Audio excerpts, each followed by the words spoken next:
Collision in video games is what allows objects and characters, basically everything in the world, to interact with each other.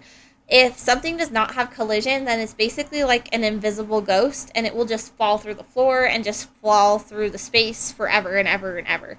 So we like to add things called blocking collision. So blocking collision makes it so that something can stand on something else. So it's basically like the floor has blocking collision, the character has blocking collision, and now they can stand on top of each other without falling through each other.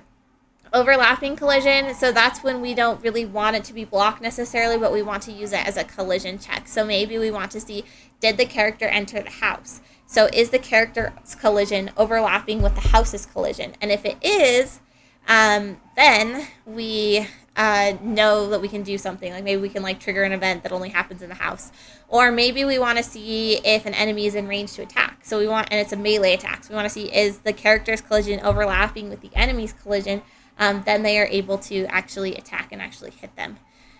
So collision checks are very important, and collision is, as a concept, is very important. Just to show you some examples in Engine, this is a sphere in Unreal Engine that has a collision box around it, so you can see the collision. It's not going to show up in game, but you can turn on or off this collision trigger to actually see the collision surrounding an object. This is a collision box around a 2D character in Godot, so it looks a little bit different, but again, they function the same way.